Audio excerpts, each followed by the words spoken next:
Hey guys, welcome to another edition of Pagan Happy Hour and happy Friday, everyone. Thank you so much for joining me today.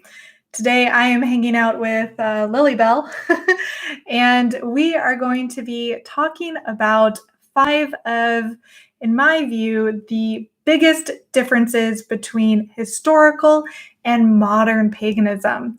But this should be a really fun chat, and I'm looking forward to hearing all your thoughts and ideas about some of the differences between historic and modern versions of paganism. So it's going to be a good show today. I have my drink ready, and if you are new here, welcome. I do these every Friday at 5 p.m. Central.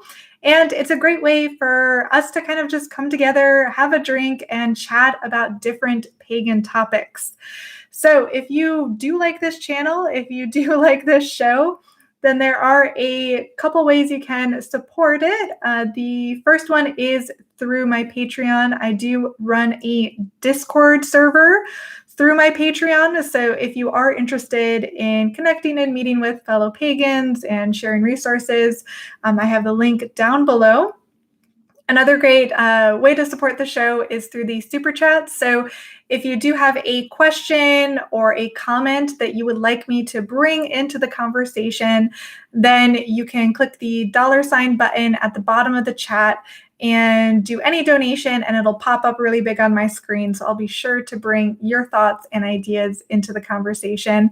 And I will be looking at the chat throughout this hour. So I'm going to try and bring in as much of your ideas and thoughts into the chat as well. So it's not just me blabbering on. So now that we got that out of the way, let me cue the drink music and tell me where you're from and what you're drinking today. So let's see. I have a fancy old-fashioned this Friday that I'm enjoying with one of those fancy like round ice cubes. So let me see where you guys are chiming in from. Let's see, it looks like we have people from Mexico, let's see, Spain, Pennsylvania, New Mexico, Macedonia, Maine, South Carolina, and let's see, Ontario, Montreal, Maryland, California, Romania, Naples, South Texas, San Francisco, Florida, London, Israel, North Carolina, Brazil, Michigan, Oregon, Oklahoma. Wow. I feel like every week we get more and more like international viewers, which is super fun because it must be so late at night there and you're still tuning into the show. So thank you so much for joining, and let's get into it. Okay. Oh, sorry, got an ice cube there. So this is kind of a big topic, and I should preface to say this is kind of difficult to discuss because when you say the term paganism, you're talking about a vast array of different faiths, religions, cultures, and time periods. So with this, I'm going to be pretty generalized here. I'm going to try and pull in examples from specific pagan traditions, but do keep that in mind that this is just kind of a general opinion. Secondly, I don't think any one method is better or worse. There were a lot of great and negative things about how paganism was historically practiced, just as, in my view, there are a lot of pros and cons to how paganism is practiced today. So there are, of course, many similarities between paganism of the past and the modern age. But today I want to focus on some differences and have a chat about how those differences affect our pagan practice. And if you know me and if you know my channel, you know I'm a bit of a history buff. So this is a really fun conversation and topic to have, in my opinion. So the first thing I wanted to start with is offerings.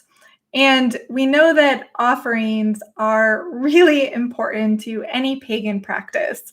I've had several videos and pagan happy hours in the past talking about types of offerings for deities, how to do an offering, what to give as an offering, how to present the offering. So this is something I've talked about a lot because it is so core to pagan practice, both historically and today. Now, there's a huge difference on what was being offered historically versus modern day times, and that is animals. So this is a pretty obvious one to start out with, but as we know from history, many pagan cultures sacrificed an animal to the deities, and that was a huge part of their offering practice. And that's something we don't really do today. Now, I would say at first glance, people freak out a little bit when they think about the ancient Norse or the ancient Romans sacrificing a bull or a goat.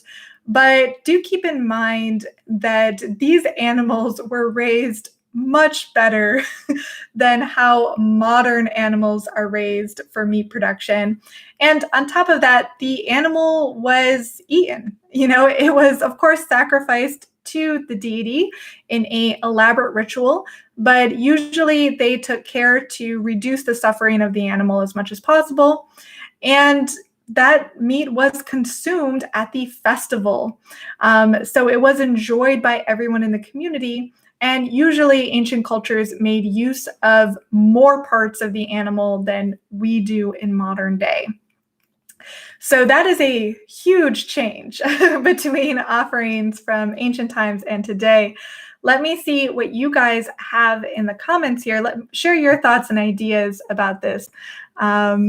Let's see, Carlos says, yeah, no more human sacrifices.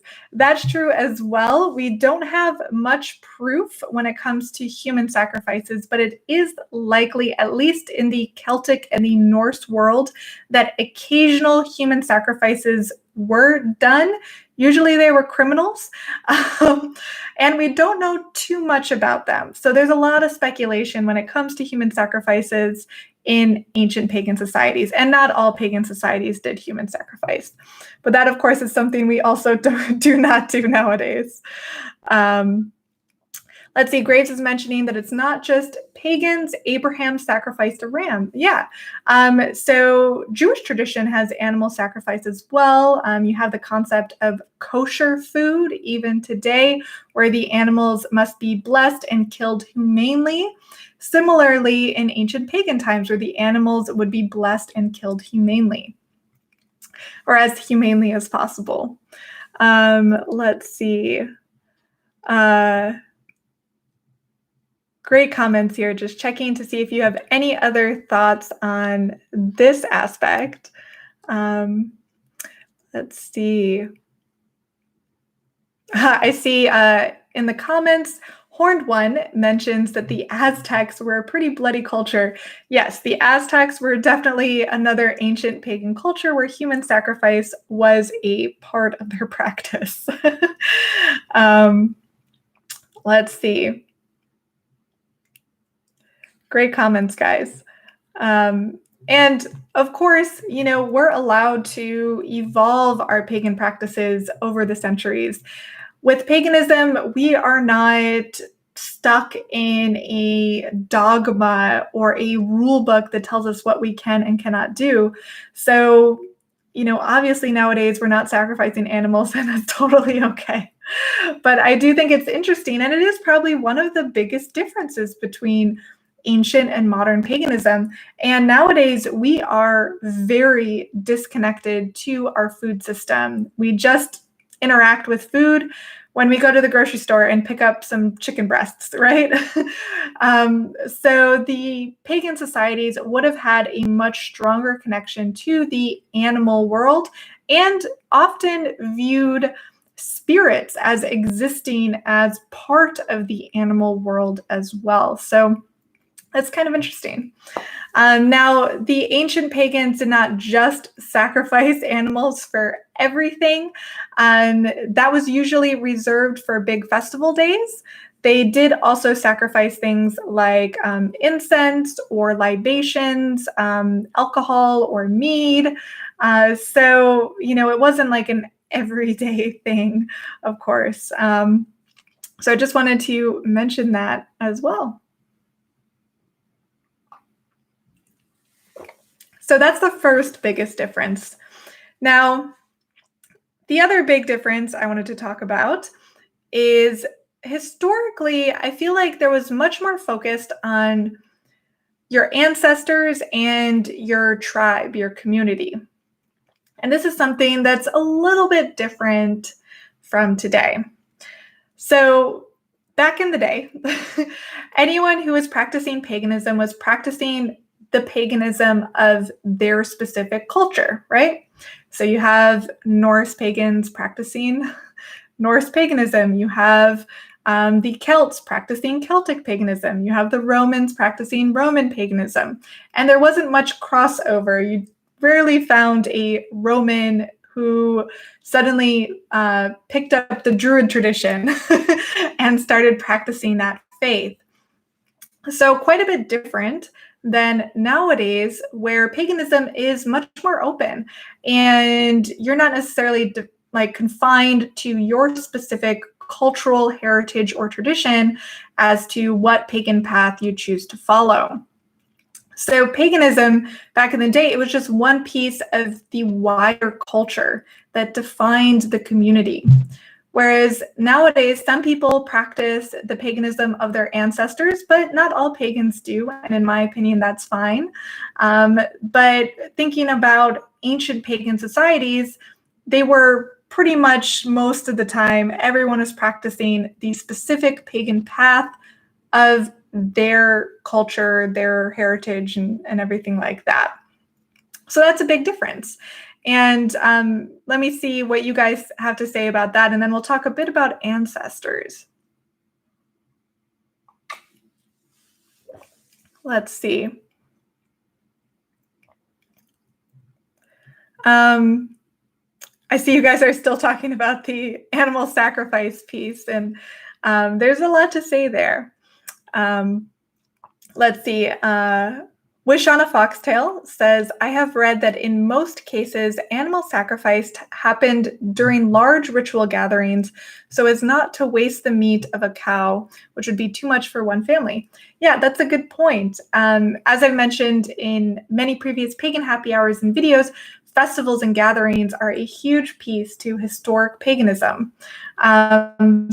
So it's, would be much more beneficial to something like a cow when you had a big festival gathering of people to feed. And I see, I have a super chat from Multiverse that says, love the happy hours. Thank you so much. I really appreciate your support. That's wonderful. Thank you so much. Let's see. Checking your comments here. Let's see. Here's an interesting comment, again, about the human sacrifice piece. Why do you think pagans sacrificed animals while Christians used self-flagellation as a form of sacrifice? Well, the self-flagellation in Christianity is more of a way to remove our consciousness or our soul from our body, because the body is inherently sinful, right? Because of the Garden of Eden and Eve and everything like that. So in Christianity, it's a lot about trying to separate your spirit, your soul, from your body, because the body is sinful and we need to repress those natural human urges. Let me just say that. Whereas paganism, the body is a key component to pagan faith. You think about the admiration of the body in the Greco-Roman societies, right? There was such an appreciation of the beauty. There was an appreciation of sexuality and fertility. So the body is essential to paganism in a historical context. So while, of course, both the Christians and the pagans ate meat, a pagan would never participate probably in something that would hurt the body, because the body is something beautiful to be admired and appreciated. But great question. That was an interesting one. Let's see. I see Elva is saying some ancient cultures did pick up deities from other religions. So that is true. While as a general rule, people would be participating in the paganism of their culture, there was a lot of crossover too, especially in certain areas like Alexandria, Egypt, where you have the confluence of the Egyptian pagan religion with the Roman pagan religion and the Greek pagan religion. So you have fascinating deities that combine aspects of the Egyptian and the Greco-Roman deity. And you actually do see that with paganism and Christianity too, much later in like the early Renaissance. You can look up deities like Hermes Trismegistus, which is a combination of the Greek god Hermes and the Egyptian god Thoth. So you do have a lot of like crossover still. But as a general rule, for the most part, people stayed with the pagan tradition that fit their specific culture. Let's see. Great comments. Okay, so talking about the ancestors for a little bit, ancestor veneration was a big part of certain ancient pagan cultures. In ancient Rome, they had these death masks that they would make out of wax.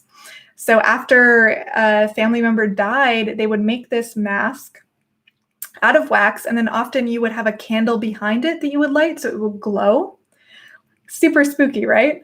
And the wealthy families would have an array of these in their home.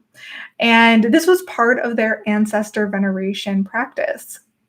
They also had things like household spirits or the lares in the Roman society, but the ancestors were really important. Now, some pagan traditions have kept this ancestor veneration more than others.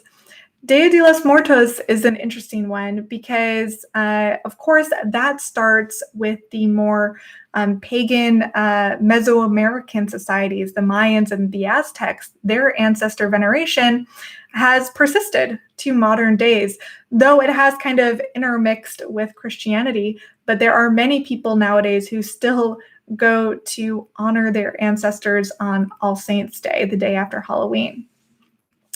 But in general, in most modern pagan movements, I would say that ancestor veneration isn't viewed as important.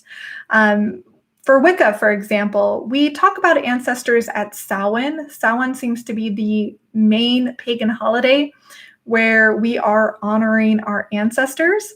But for the rest of the year, I feel like ancestor veneration isn't as big part of a Wiccan practice.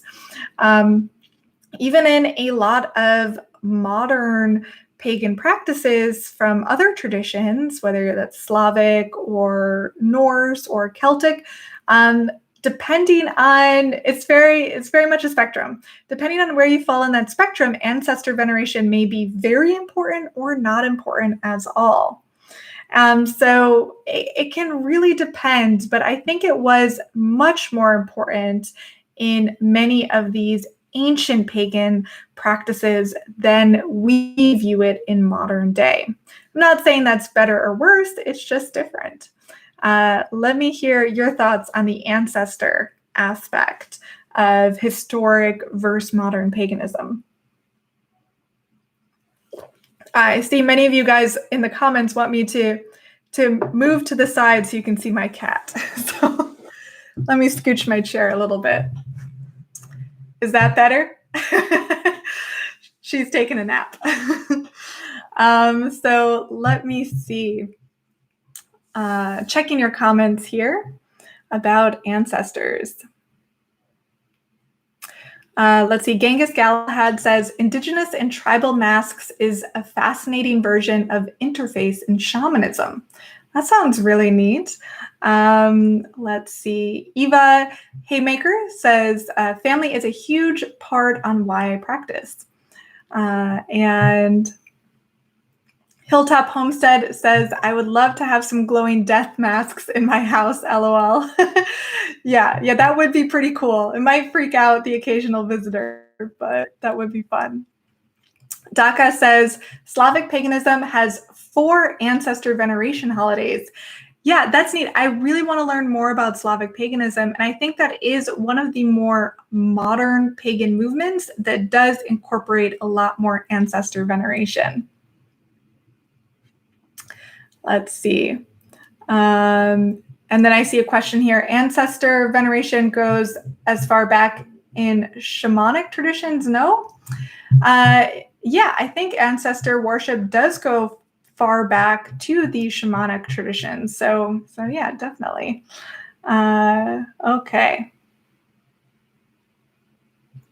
Let's see. Beetle Owl says, I struggle as a modern pagan honoring ancestors who were Christian. Well, yeah, that can be tricky. And all of my ancestors, as far as I know, at least the multiple generations in the past were Christian. So that can be a bit tricky to conceptualize, to understand, how that fits in with your practice, especially if your ancestors wouldn't like you venerating them in a pagan practice because they were very Christian. So it does get difficult and tricky. And the most I can say is, hey, maybe you have your own family. And if you're raising your own family pagan, then maybe someday they'll honor you as an ancestor in their own pagan practice. So it's definitely a spectrum when it comes to ancestor veneration. If you want to do it, if you want to incorporate it, how much you want to integrate it into your pagan practice. So let's see. Now, another aspect about historical versus modern paganism that I find interesting is the idea of community. So I think historically there was probably more of a focus on community than in modern paganism, or at least in modern paganism, I feel like it's a bit of a different type of community. So in historical paganism, the texts we do have talk a lot about the festivals and the gatherings. When you learn about Celtic paganism, the little we know about the solstices, celebrations, the main holidays, we do know at least that this was a time when all the tribes gathered together for offerings to the gods and to feast and to celebrate together. So you would see people, you would see family members you hadn't seen in ages. This was a huge homecoming experience, almost like a great family reunion in the Celtic world. Or you'd have these state-sponsored festivals in the Roman world, where you would have these sacrifices and these big feasts, everyone coming together, all financed by the empire. So these moments in pagan practice were really a time to come together with your extended family and come together as a wider community and to have a lot of fun, right? Because we pagans like to have fun. So that was a huge part of how ancient paganism was practiced. Yes, there was an individual practice. People did still pray to individual deities alone. But I think those big festivals, those big gatherings were a huge part of why people enjoyed their pagan faith. And it is something that is perhaps missing a bit in modern day versions of paganism. So I feel like nowadays, us pagans are a lot more isolated. And in fact, many of us are solitary practitioners like myself. And my community is here with you guys. So I don't really have that opportunity to connect with a ton of other pagans at many festivals, or at least maybe occasionally I'll attend an event or two, but it's certainly not a huge part of my pagan practice at the moment. So I do think there is something lost by devaluing the importance of these large pagan gatherings. Let's see. We have another super chat from Daka. Thank you so much. That says, I think we should have more a community-oriented practice. Also, we need to reinvent important life milestones such as birth, coming of age, and weddings. I hope one day to reinvent those rituals for me and my family. Great points, and I totally agree. I love the idea of reestablishing a more community-oriented practice that is punctuated by ceremonies recognizing big moments in one's life, like, births, weddings, coming of age. And we know that those kind of rites of initiation into adulthood were huge in many ancient pagan and especially indigenous societies. And we have almost none in modern day times. And maybe that is why, in part, many of us feel purposeless or listless, because we haven't had a ceremony where we are surrounded with our community and our peers, where we take a moment to personally recognize our adulthood and agree to take on those responsibilities.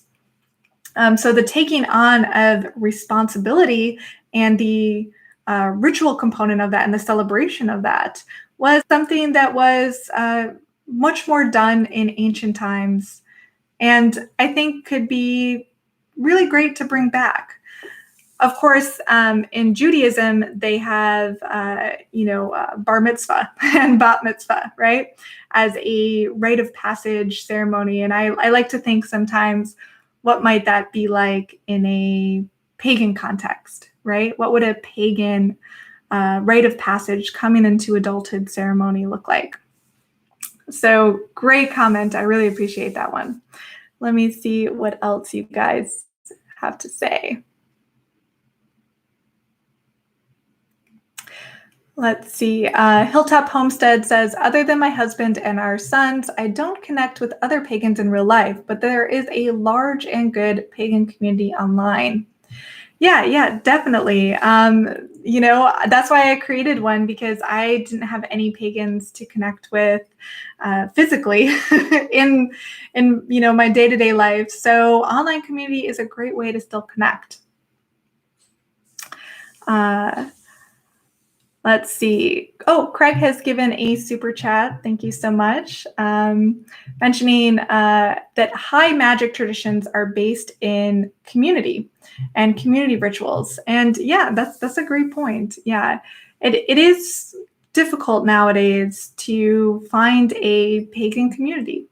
And I wish it was much easier. I feel like there's been this shift over the centuries or millennia even, where paganism used to be these really closely connected small communities, whereas now we are global and we mostly exist in internet-based communities. So quite a huge shift from the ancient times. Let's see. Jian Rising has an interesting comment that says, I find it so hard today to develop a practice that somehow feels right or authentic, for there are no tangible standards. The need to puzzle it all together on your own is difficult. Yeah, I really struggle with that too. And it really fits in with this conversation when we're looking at historic and modern paganism. What does it mean to have an authentic pagan practice? We can't, of course, resurrect ancient paganism in its entirety, nor would we necessarily want to. But how can we develop a modern practice that takes the spirit of those ancient pagan traditions and brings them into the modern day in a way that makes it relevant and useful for our lives? And that's easier said than done, and something I'm still trying to work through. I feel you with that one. Let's see. Great comments.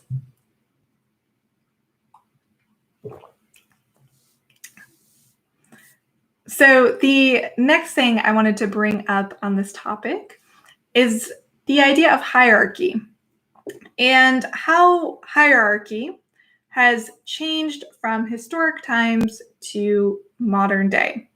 So there were in many pagan societies much more of a hierarchical structure around their religious pagan tradition. You can think of the Druids, for example. They had to train for like 20 years. So there were levels of master and pupil, right? Or you can think about the ancient Romans. They had a very elaborate hierarchy of priests and priestesses, right, at the various temples. It was considered to be a very important and skilled profession. Oh, and I see I have another super chat from Krishna. Thank you so much. I really appreciate it. Really appreciate your support. Thank you. So it's also kind of different in the sense of who would be running these rituals, right? In modern day times, I do my own rituals, you do your own rituals, we're all doing our own rituals, right? But we're not ordained priests or priestesses.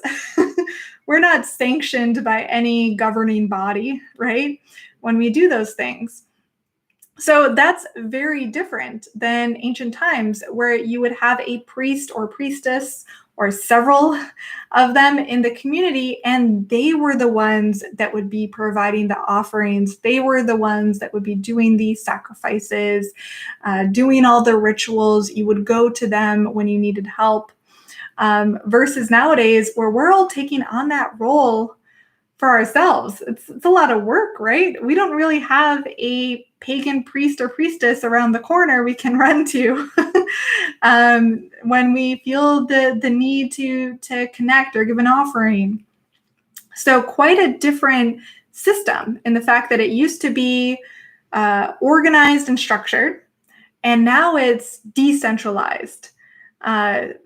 Very different, not necessarily better or worse, just different. Now, one thing to keep in mind is because in these ancient societies, because the priesthood or the priestesshood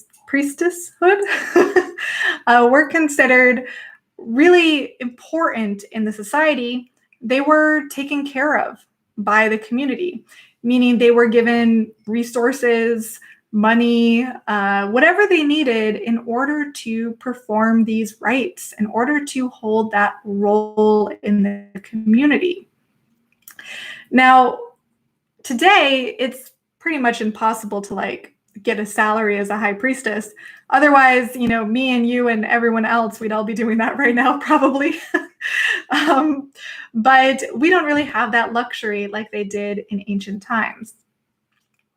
So one of the things I wonder, and I'm curious on your thoughts on this, is if this inability to work as a full-time pagan priest or priestess has in part led to the commercialization of modern paganism. Because those of us who feel this deep calling to the pagan faith, we know that we can actually do this 9 to 5, or no one's going to pay us to perform rituals all day. So we have to find these, alternative means of funding ourselves and funding this passion we have for spreading this knowledge. And of course, I'm part of this too as a YouTuber. I educate other people about paganism and have these discussions, and I would love to, be able to do this from 9 to 5, but that infrastructure doesn't exist. So I do wonder if there would be a lot less commercialization in paganism if there was more structure and organization. But at the same time, do we really want that? We know from Christianity that there is a lot that goes wrong when you start ordaining priests and priestesses and paying them money. Egos get in the way, abuse gets in the way, happens. So Do we even want that?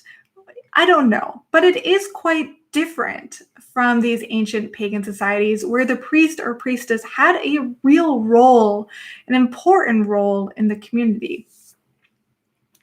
Let's see what your thoughts are on this.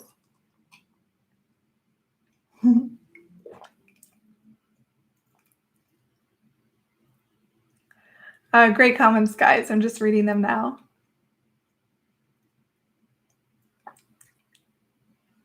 I see someone mentioning that it's the same thing with yoga. Yeah, yoga used to be a very spiritual tradition, or historically, it was and is a spiritual tradition still today, but it has gotten extremely commercialized, and it's almost impossible to make a living as a yogi nowadays. Draven says, it doesn't matter what it is. Everything is going to be commercialized. Many people are drawn to paganism, which in turn creates the pagan industry. Even the legit religions are commercialized now. Good point. There's a lot of commercialization in Christianity too. Emily says, I wish I could be a priestess. I so wish that was a profession today. Me too. Back when I was young, I read the book Mists of Avalon, and I know the author is like horrible, but anyway, I read that book and I was like, I don't know, like 14 or 15. And when they were talking about the priestesses of Avalon, I was like, that's my job. Please sign me up. That's all I want to do with my life. And I wish today, I still wish I could just do that for the rest of my days. Let's see. Hilltop Homestead says, I think with roles of priest and priestess, ego often ends up getting in the way of what the focus is supposed to be. Yeah, that's true. And I found that in many pagan groups, covens, organizations, ego can definitely get in the way sometimes. So yeah, that's a good point. Nick says, perhaps there's a balance that can be struck. Organized smaller communities that have loose ties to other organizations for yearly gatherings. That's an interesting idea. I like that idea. Let's see. Greenwich Fox says, the whole Mists of Avalon series is what got me on this path as a kid. Yeah, do you guys remember the made-for-TV movie? I loved that movie, and it is so cheesy, but I would go back and watch it if I could. I don't even think it's available. Let me know if you have a copy. Let's see.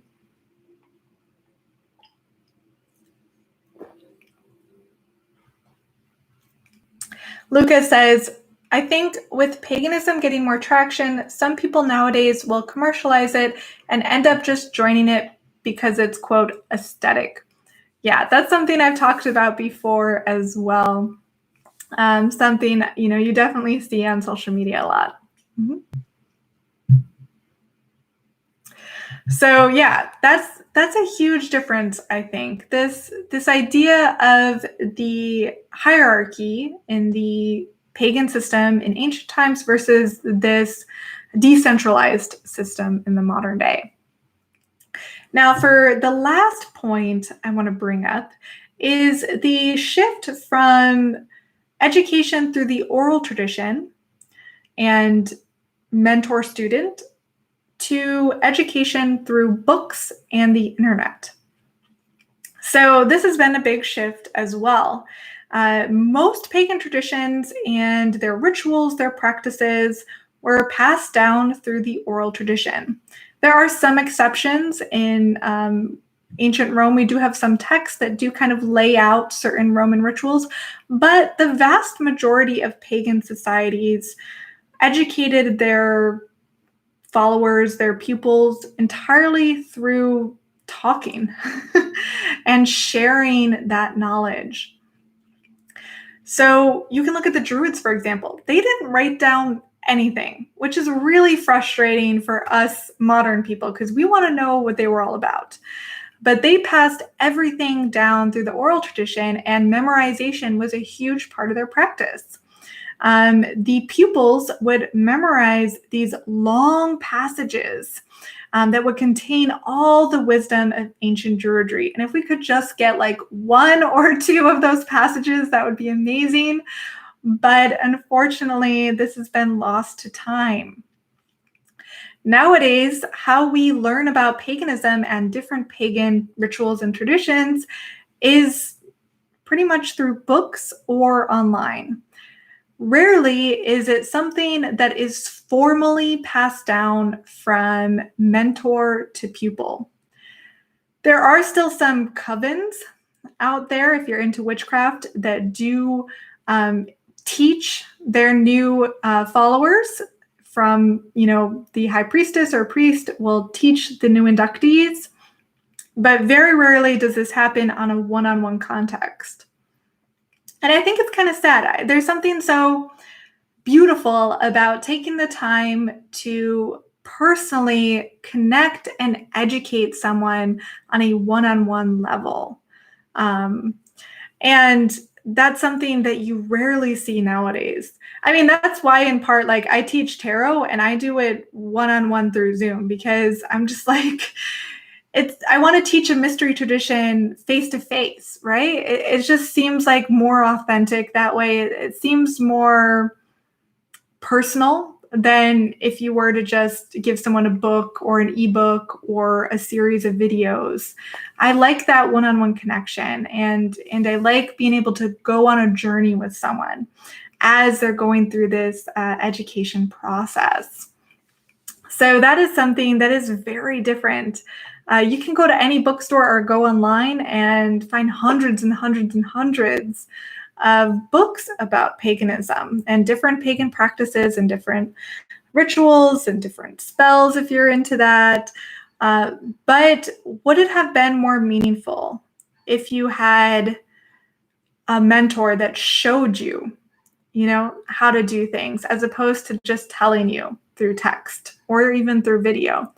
I think it would be much more spiritually integral to your life and more meaningful. At least that's my 2 cents. Let's see. Krishna has given me another super chat. Thank you so much. Let's see. He says, I definitely prefer modern warlockery, did I pronounce that right, to ancient hierarchy, but ancient discipline is something modern practitioners should aspire to. Yeah, definitely. When you look at the ancient priests and priestesses, there was a lot of a discipline to their practice, perhaps even a lot of stoicism.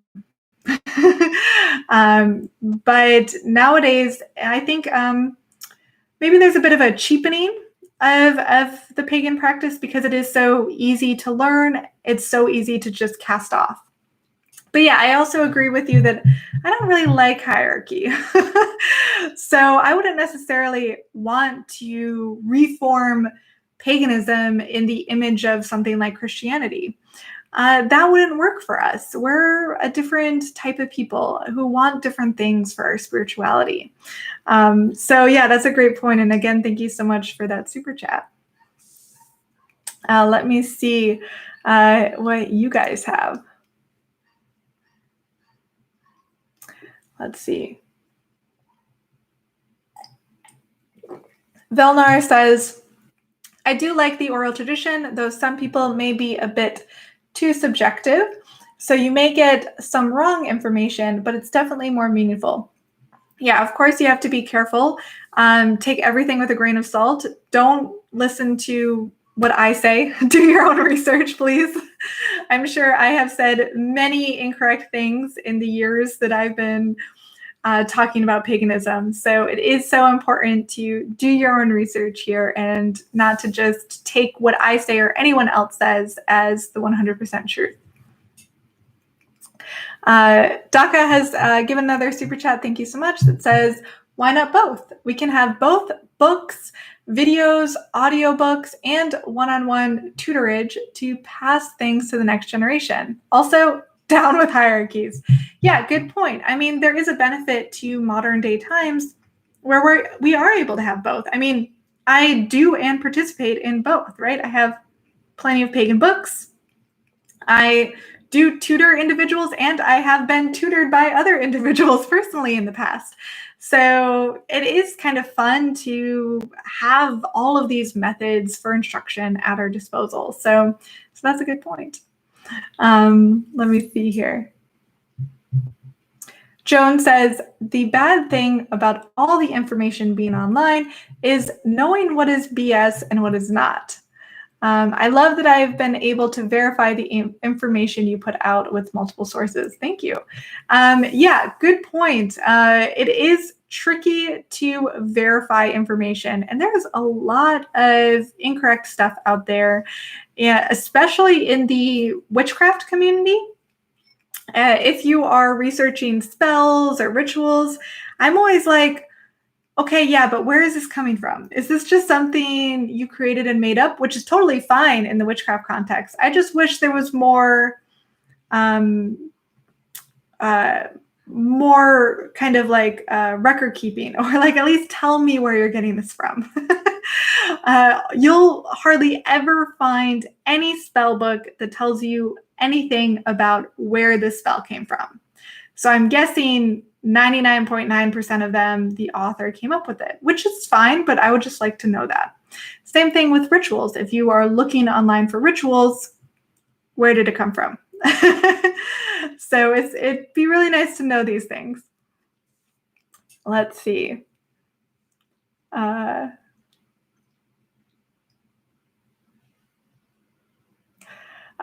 Phoenix Willow Bloom says, education should not be limited. When you stop learning, you stop living. Good point. Definitely agree with you there. Genghis Galahad is asking, are the Eleusinian traditions considered pagan? I'm assuming you're talking about the Eleusinian mysteries. I have made several videos about those in the past. It's a specific ancient Greek ritual. And yes, that is historic and super fascinating. I would love to recreate that someday. So stay tuned. Let's see. Okay. Elva says, I think our perception of spiritual hierarchy is clouded by that of Christianity. And that my perception is that ancient priests and priestesses, oops, I lost it. There it is. Ancient priests and priestesses were to teach people rather than preach to them. Yeah, good point. Of course, we don't know for sure. I mean, it is likely that with those hierarchies in ancient times, they might have been a bit forceful too. We don't know how willing the Druids or the ancient Romans or Greeks or Norse were to, alternative ideas. We just kind of don't know that. But yeah, I think Christianity has really influenced our initial kind of aversion to hierarchy, because we know how wrong it can go. And it can go pretty wrong, especially as we've recently seen in the news and like up in Canada and what the church had been doing up there. So yeah, we don't necessarily want too much hierarchy because we know it can get real weird real fast. Let's see.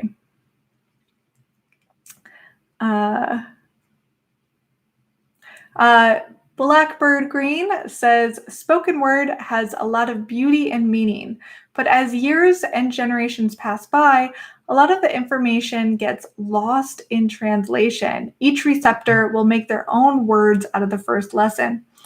That's true. It's like playing the game telephone, right?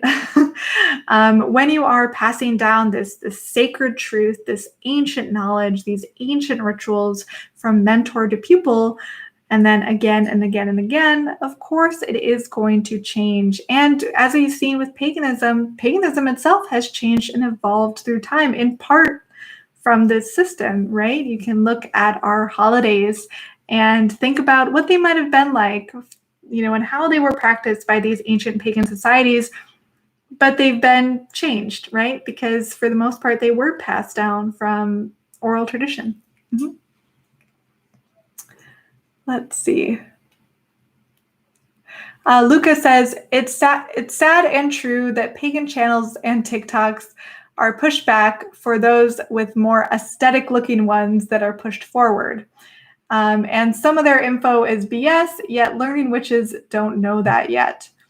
Yeah, you got to be careful on TikTok especially. So I think I made a TikTok account like a year ago when it first came out just to like check it out. And I was just like, there's no way you can explain pagan ideas in a minute or less. So I'm not even going to try.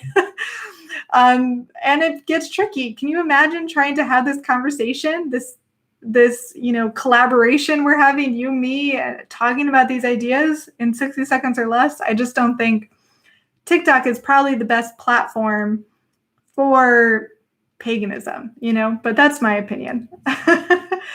Let's see.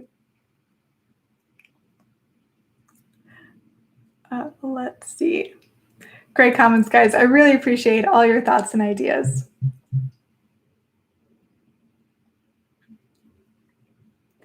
Let's see. Nick says, even if we had structured text, they would evolve over time as we see with the Abrahamic religions. Yeah, they definitely would. And there's not necessarily anything wrong with that. I think it can be a good thing when a religion or a faith evolves because we want it to remain relevant for our modern times.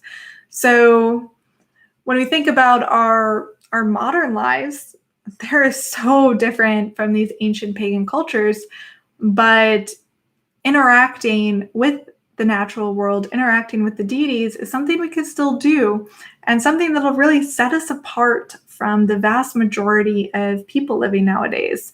If we start actually paying attention to the spirits and the deities existing in our natural world, I mean, that's quite different than what the vast majority of other people are doing. And it could be pretty powerful if we do it in enough numbers. It makes me think of the Pagan Happy Hour I did on paganism and environmentalism. So you can check that out if you're interested.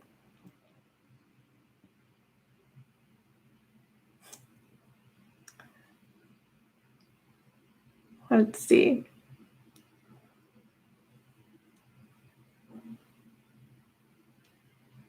Just checking all your thoughts here.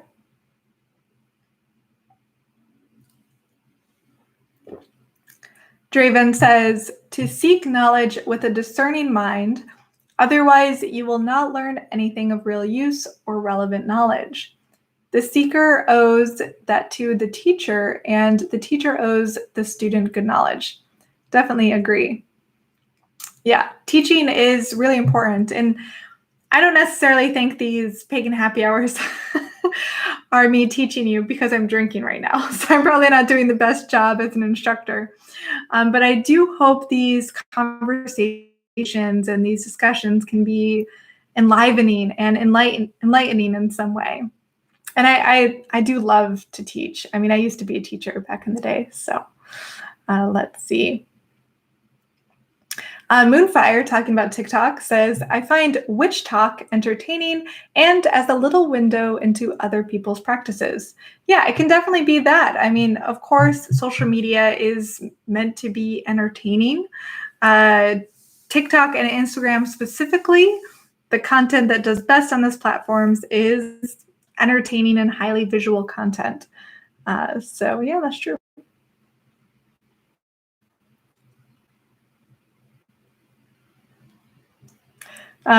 Great comments, guys. Let me just see here.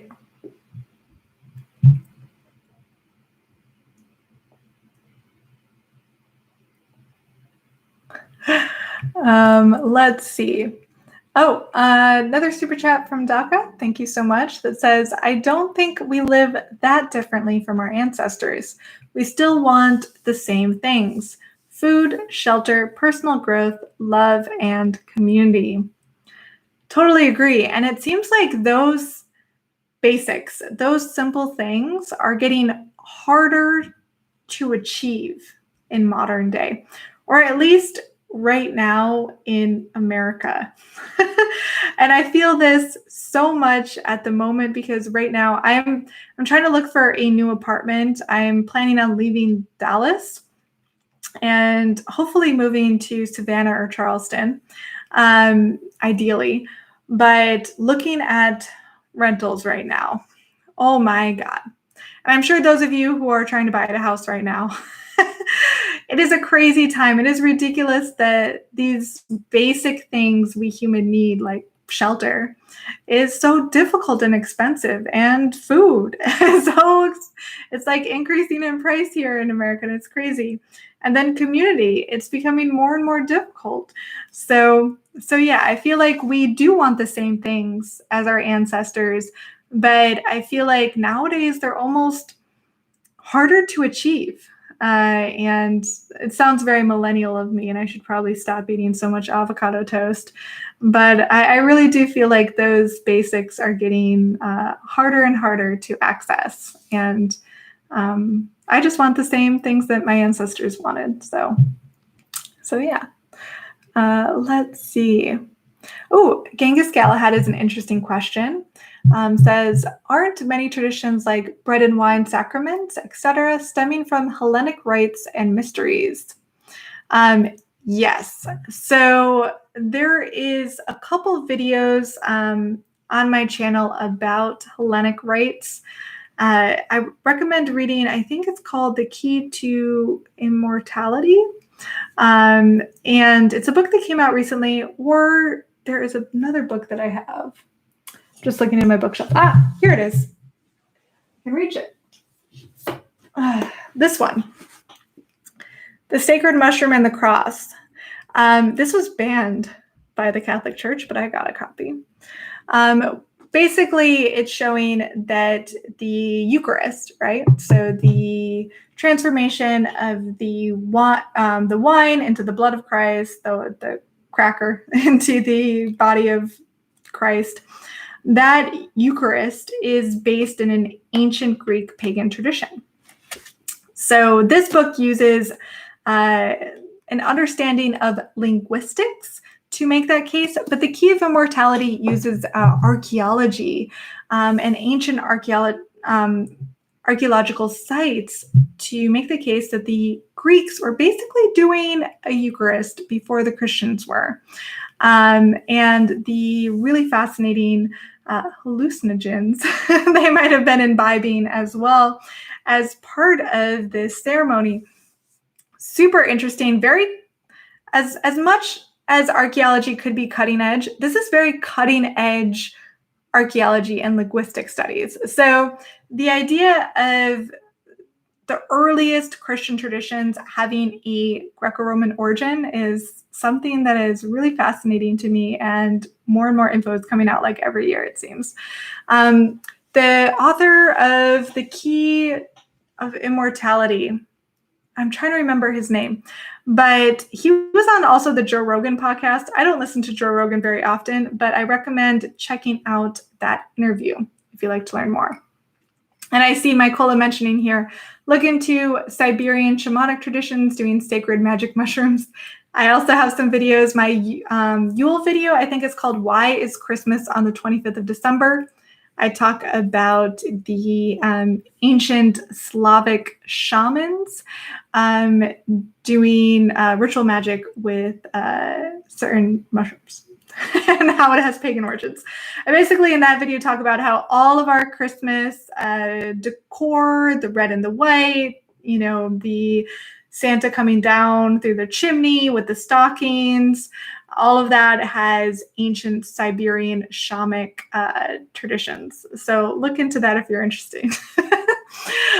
Crazy stuff, but there's so much interesting research coming out nowadays. So let's see.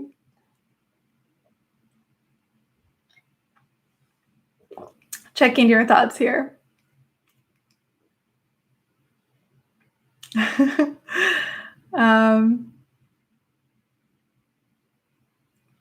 Jian says, maybe it's okay to be a bit strange. One of the big problems of the major religions to me seems to be that they take a snapshot of the rules on some point in time and then stop developing. Yeah, you know, there's a lot of people who like to look at the Bible very literally, right? But time has changed so much over the years that having that static approach to religion doesn't leave much room for creativity. So yeah, A great point. Okay, let's see. So, it is 6:00, or at least here in Dallas time. So I think we are out of time for Pagan Happy Hour. I want to thank you guys again so much for joining me. This was a really fun discussion. I loved all your thoughts and ideas on this topic. I feel like we could have gone on. There's so much here to discuss about these big differences between historic and modern paganism. Again, thank you guys so much, those of you who supported through Super Chat. And again, if any of you are interested in joining my Discord community through my Patreon, I have the link down below. I do have a few spots left in my schedule for new tarot students. So if you are interested in learning tarot, I have that link down below. And thank you guys so much. I hope you have a wonderful weekend, and I'll see you next week. Bye.